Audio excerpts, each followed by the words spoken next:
જય શ્રી કૃષ્ણ મિત્રો, નિત્ય સત્સંગમાં આપ સૌનું સ્વાગત છે।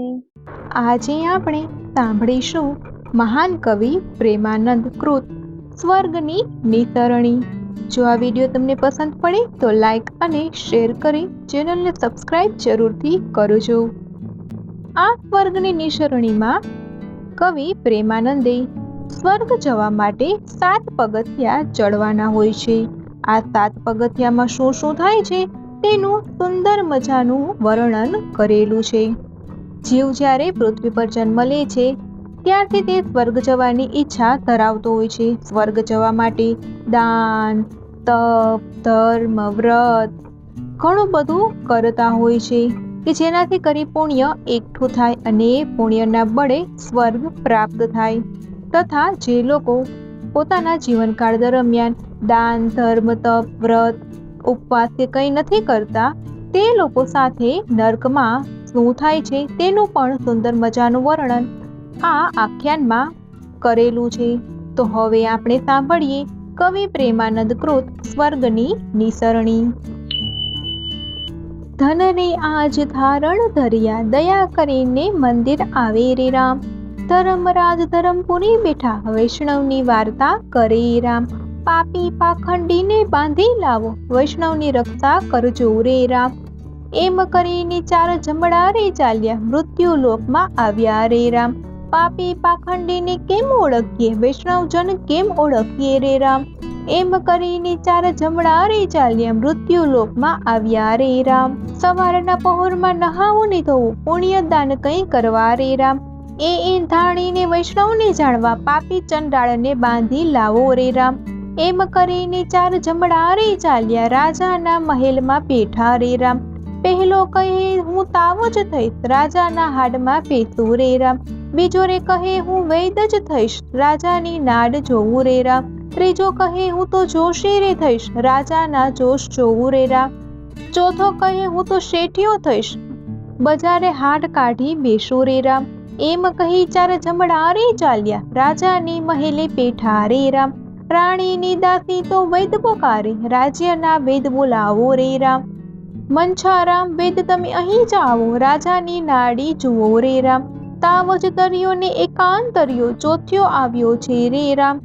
એમ કહીને એક પકડી આપી, ત્યાં ને ત્યાં ઘડીના થયા રે રામ।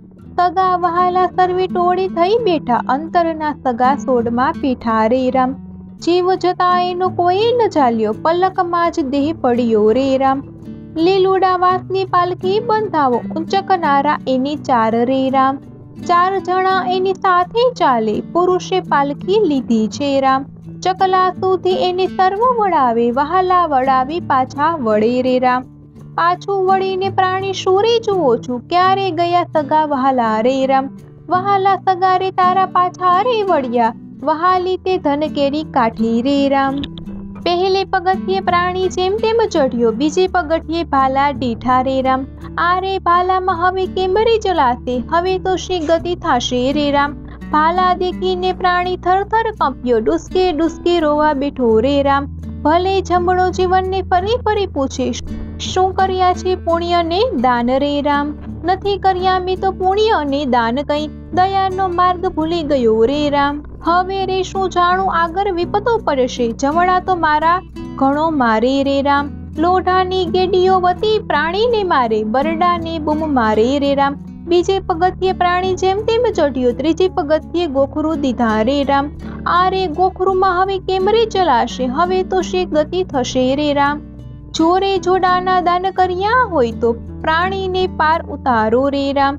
જોરે જોડાનો અનુગ્રહ આવ્યો હોય તો ભાડે લાવી આપું રે રામ। ફરી ફરી મને શું રે પૂછો છો, નથી કર્યા પુણ્ય ને દાન રે રામ।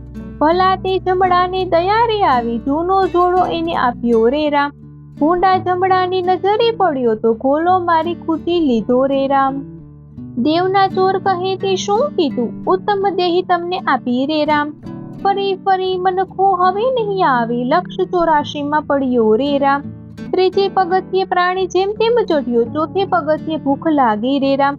અરે રે ભૂખ્યા કેમ રહેવાશે, હવે તો શી ગતિ થશે રે રામ। ઓ પેલા ભંડાર ભર્યા, તેમાંથી શેર અન્ન આપો રે રામ। 102 વર્ષ સુધી કમાયો, ઉઘાડે બરડે બળું રે રામ. લક્ષાધિપતિ ભાઈ જે રે કહેવાતો, વહાણો તારા ચાલતા રે રામ. તેમાંથી કાંઈ તારે હાથ આપ્યા હોય તો તે તારી સાથે આવે રે રામ. ચંબુ ઝારીઓ તારી કોરણે મિલાશે, ખોખરી દોણી સાથે આવે રે રામ. ચોથે પગથિયે પ્રાણી જેમ તેમ ચઢ્યો, પાંચમે પગથિયે રુધિર દીઠા રે રામ. આ રે રુધિરમાં હવે કેમ ચલાશે, હવે શી ગતિ થશે રે રામ. ચોરે ગાયોના દાન દીધા હોય તો તરીને પાર ઉતારે રામ. નથી કર્યા પુણ્ય મેં તો નથી કર્યા દાન, દયાનો માર્ગ ભૂલી ગયો રે રામ.